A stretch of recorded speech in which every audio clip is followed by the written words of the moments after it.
Organic chemistry हा एक भाग आहे केमिस्ट्रीचा जो मोठा आहे. याच्यातच मुलांना जास्त अडचणी होतात, पण तशा एका अर्थाने बघितलं तर सोपं पण आहे.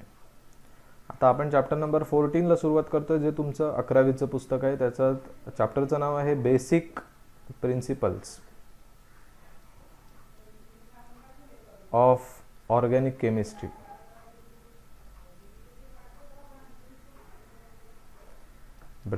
Basic principles of organic chemistry असं चॅप्टरचं नाव आहे. ओके, या चॅप्टरमध्ये बरेच छोटे मोठे पॉईंट्स इन्क्लूड केलेले आहेत, पण ते सगळे सिलेबस म्हणून शिकणं एकाच वेळेला आणि स्टार्ट टू एंड असं अजिबात पॉसिबल नाही आहे. आपण काय करणार, हळूहळू पुढे सरकणार, पण जो महत्त्वाचा पार्ट आहे तिथून सुरुवात करणार आणि त्याला जसा सपोर्टिव्ह डेटा लागेल तसा बाकीचा चॅप्टर कंप्लीट करत घ्यायचा. हा जो 14वा चॅप्टर आहे त्याच्यामध्ये सगळ्यात बेसिक किंवा सगळ्यात महत्त्वाचं 12वीचं जे ऑर्गॅनिक केमिस्ट्री आहे त्याची तुम्हाला आवड जी निर्माण होईल आजपासून, नक्की तुम्हाला आवडेल हे लेक्चर. नीट बघा आणि तुम्हाला कळेल सुद्धा आणि जमेल सुद्धा उत्तरं सांगायला. आपल्याला जो पार्ट शिकायचा आहे त्याचं नाव आहे IUPAC नोमॅनक्लेचर.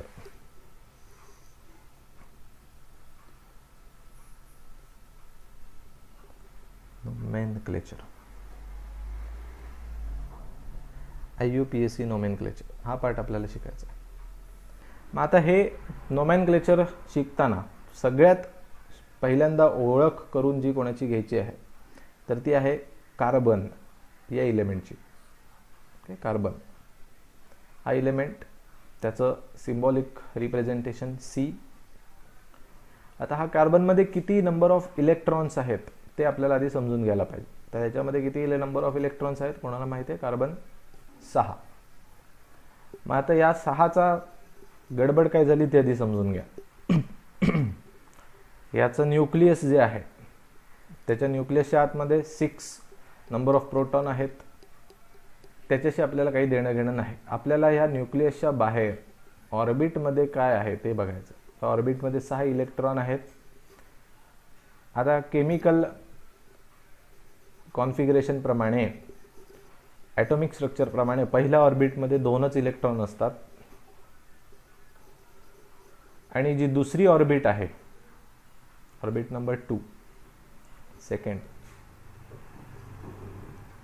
त्याच्यामध्ये 8 असतात. 8.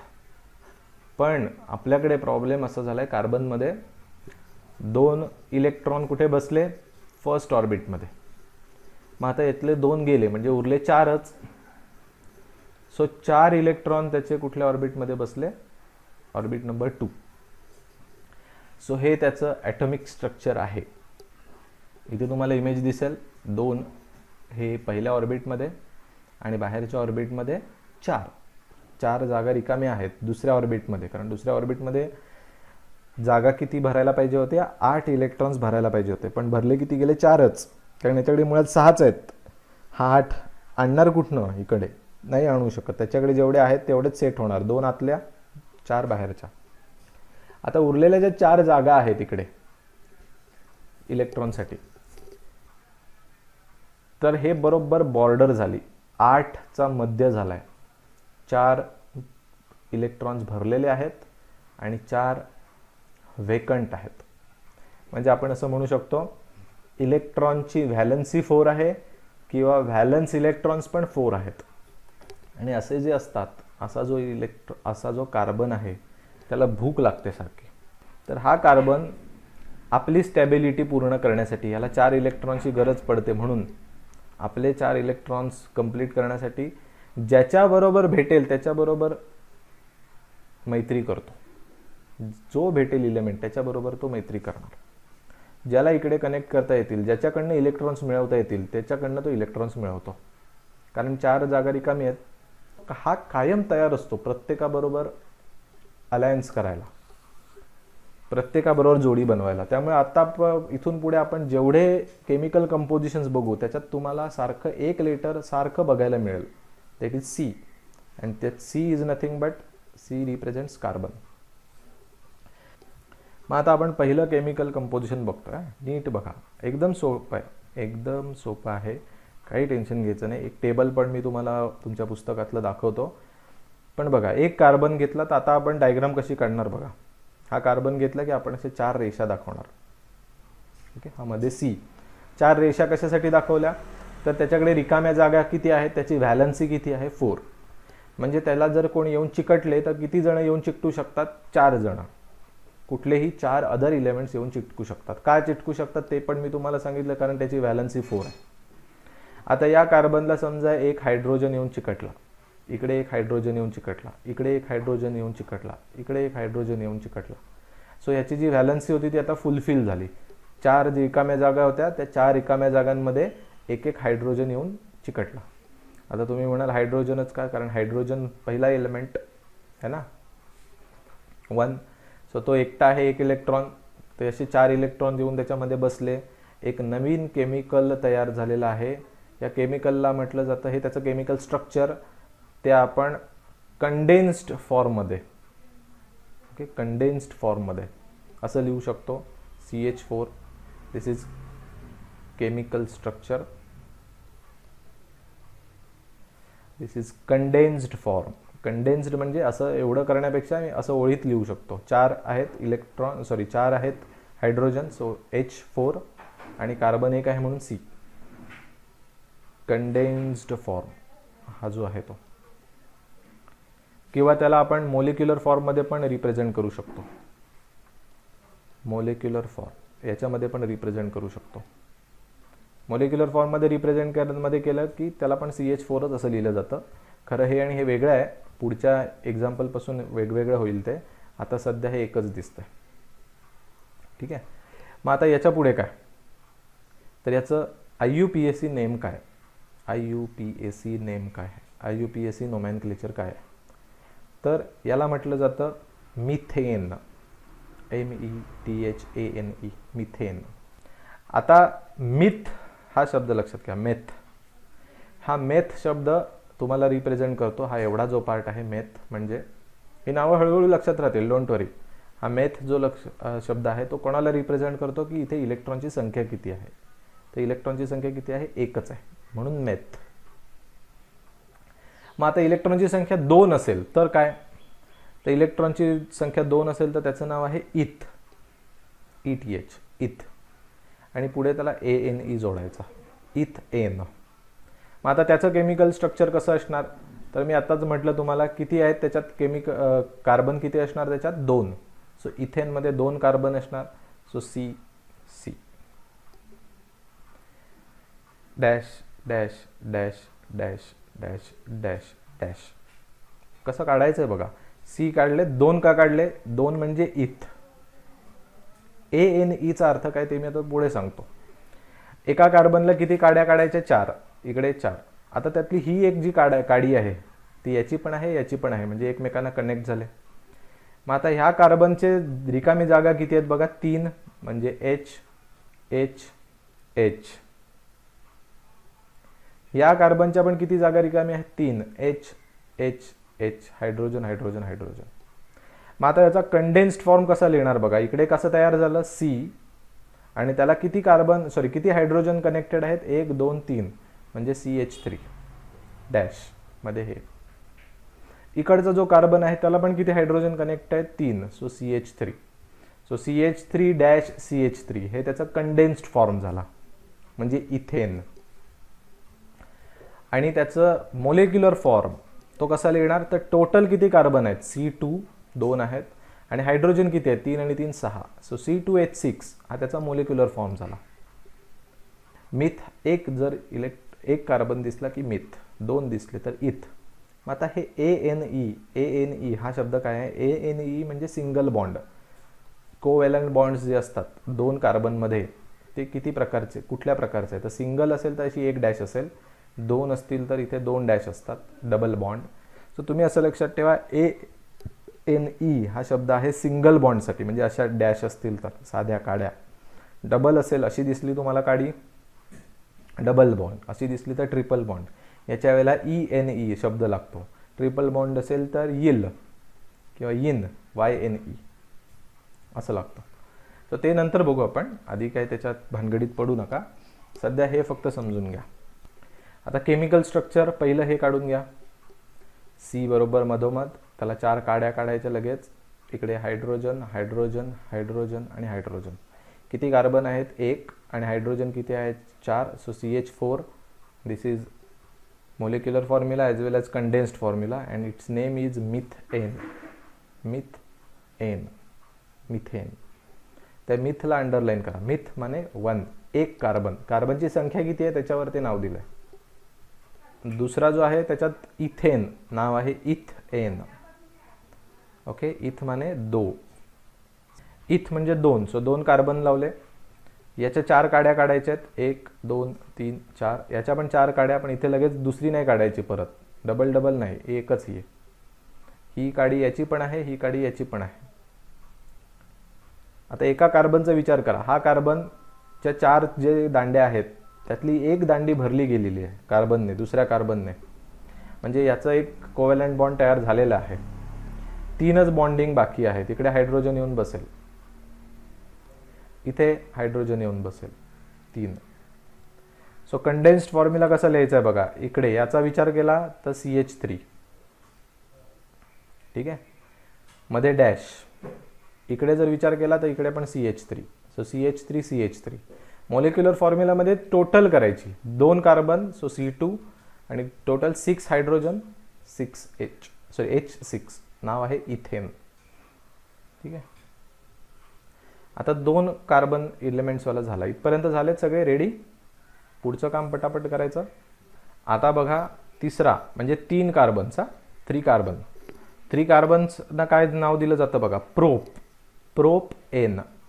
त्यातल्या या प्रोप वर्डला अंडरलाईन करा. सो इथून पुढे कधीही तुम्हाला 3 इलेक्ट्रॉन्स दिसले तर शब्द काय आला पाहिजे? प्रोप. 1 म्हणजे मिथ, 2 म्हणजे इथ, 3 म्हणजे प्रोप. हे मी ठरवलेलं नाही, हे IUPACने ठरवलंय. तर ट्राय बी वापरता आलं असतं पण ते नाही वापरत.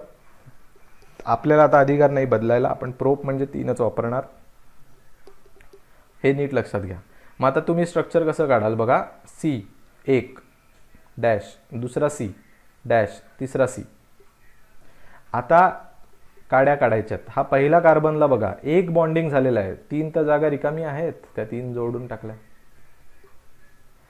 हा मधल्या कार्बनचं काय झालं, इकडे 1 बॉन्डिंग झालंय, इकडे 1 बॉन्डिंग झालंय. म्हणजे आता त्याच्या 2च काड्या उरल्या, त्या काढल्या. तिसरा कार्बन त्याच्या परत 1च बॉन्डिंग झालेलं आहे, म्हणजे 3 काड्या त्याला आपण देऊ शकतो. टोटल 4 काड्या झाल्या पाहिजेत प्रत्येक कार्बनच्या. या कार्बनच्या 1 2 3 4, दुसऱ्या कार्बनच्या 1 2 3 4. भलेही कॉमन असेल पण ती याचीच आहे. C 1 2 3 4 खतम. हायड्रोजन जोडायचे. H H H H H H H H. Condensed form कसा लिहिणार बघा, नीट बघा. पहिला कार्बन एकटा आहे, त्याच्याबरोबर 3 हायड्रोजन्स आहेत, सो CH3 मध्ये डॅश. दुसऱ्या कार्बन बरोबर हा हायड्रोजन आणि हा हायड्रोजन 2च आहेत, म्हणजे CH2. तिसरीकडे इकडे परत 3 हायड्रोजन आहेत, म्हणजे CH3, so CH3 CH2 CH3. इकडे मोलिक्युलर फॉर्म्युला काय लिहिणार, तर total number of carbons C3, total number of hydrogens 3 आणि 2 5, 5 आणि 3 8, सो C3H8 प्रोपेन. ANE का लागले, सिंगल बॉन्ड. कुठेही तुम्हाला डबल लाईन दिसणार नाही. अशी अशी अशी दिसली इक्वल टू साईन सारखी तर तो डबल बॉन्ड म्हटला जातो, त्याचा काही ते संबंध नाही. 4 कार्बन ॲटम्स, तर त्याच्यासाठी नाव आहे ब्यूट. ब्यूट एन, बट नव्या, ब्यूटेन. ब्यूट म्हणजे 4. त्याचं स्ट्रक्चर तुम्ही काढून टाका, बघा प्रयत्न करून जमतं का. ब्यूटेनला कसं बनेल, 4 1 2 3 4. याला अजून 3 जागा रिकामी आहेत, याला 2च आहेत, याला पण 2च जागा रिकामी, याला परत 3. हायड्रोजन हायड्रोजन हायड्रोजन सगळे कनेक्ट करा. बघा तुमचं असं झालंय का डायग्राम, का चुकली? सेम आलंय का चुकली? असंच आहे ना.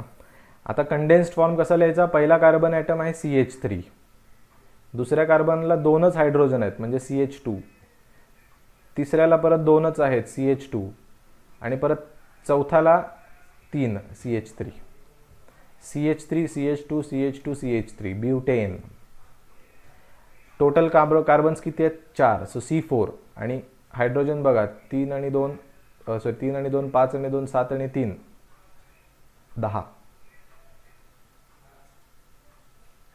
पेंट म्हणजे 5, 1 2 3 4 5.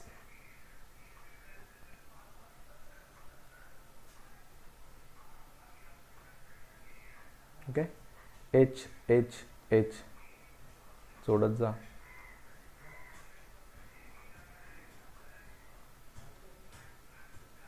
ठीक आहे, याचं काय येणार आता? पहिल्या कार्बनला 3 CH3, मध्ये 1 2 3 मध्ये तिघ जण काय झाले? 1 2 3 CH2 आले, CH2 CH2 CH2. आणि मग परत शेवटचा 5वा CH3.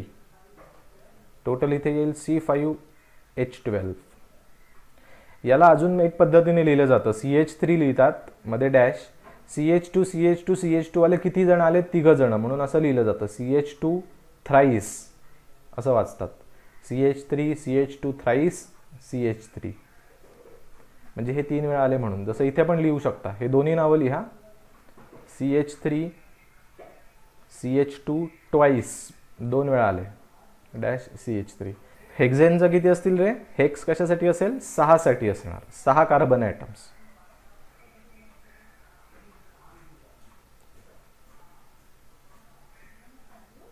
तीन 4 5 6. इकडे 3 जागा रिकामी आहेत, इकडे पण 3 जागा रिकामी आहेत, म्हणजे याचे 4 झाले. याचे 2 लेफ्ट राईटला कनेक्टेड आहेत, फक्त वरती आणि खालती कनेक्ट व्हायचं बाकी आहे. तर इकडे हायड्रोजन्स येतील असे H H H. किती सोपं आहे बघा, आणि नियम बनवल्यामुळे सोपं झालंय.